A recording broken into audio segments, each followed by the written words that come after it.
Hello friends, आज मैं आपको अजा एकादशी की व्रत कथा सुनाऊंगी। अर्जुन ने कहा, हे पुंडरीकाक्ष, मैंने श्रावण शुक्ल एकादशी अर्थात पुत्रदा एकादशी श्वेतार वर्णन सुना है।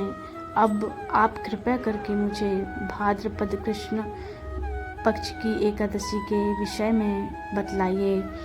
इस एकादशी का नाम क्या है तथा इसके व्रत का क्या विधान है, इसका व्रत करने से किस प्रकार का फल प्राप्ति होती है।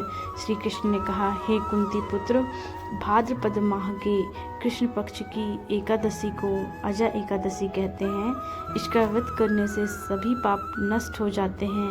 इस लोक और परलोक में मदद करने वाली इस एकादशी व्रत के समान संसार में दूसरा कोई व्रत नहीं है। अजा एकादशी व्रत कथा।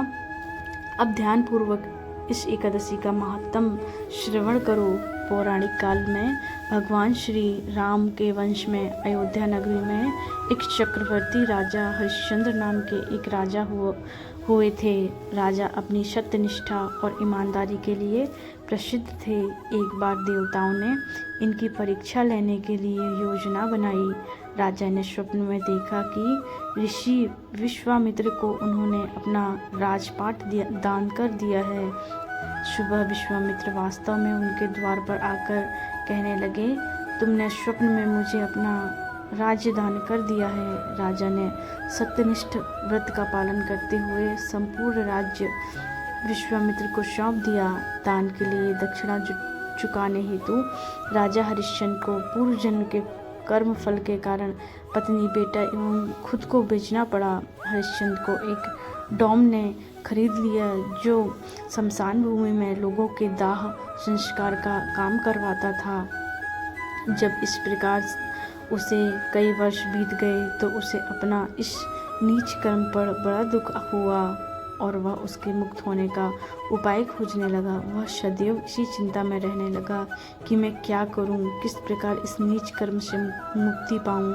एक बार की बात है, वह इसी चिंता में बैठा हुआ था कि गौतम ऋषि उसके पास पहुँचे और हरिश्चंद्र ने उन्हें प्रणाम किया और अपनी दुख भरी कथा सुनाने लगे।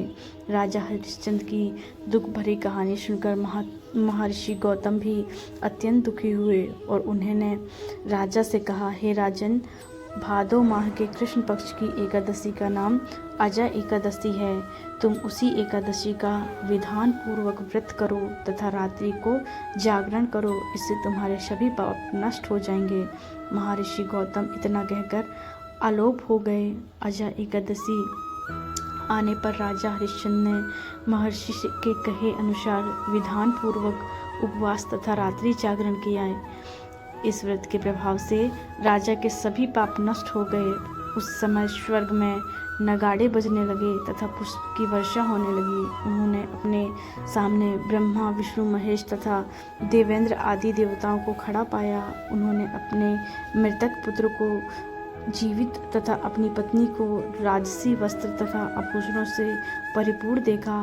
व्रत के प्रभाव से राजा को पुनः अपने राज्य की प्राप्ति हुई। वास्तव में एक ऋषि ने राजा की परीक्षा लेने के लिए यह सब कौतुक किया था, परंतु अजा एकादशी के व्रत के प्रभाव से ऋषि द्वारा रची गई सारी माया समाप्त हो गई और अंत समय में हरिश्चंद्र अपने परिवार सहित स्वर्ग लोक को गए। हे राजन, यह सब अजा एकादशी के व्रत का प्रभाव था। जो मनुष्य इस उपवास को विधान पूर्वक करते हैं तथा रात्रि जागरण करते हैं, उनके सब पाप नष्ट हो जाते हैं। अंत में वे स्वर्ग को प्राप्त करते हैं। इस एकादशी की व्रत कथा के श्रवण मात्र से ही अश्वमेध यज्ञ की फल प्राप्ति हो जाती है। जय श्री हरि। बोलो अजा एकादशी माता की जय।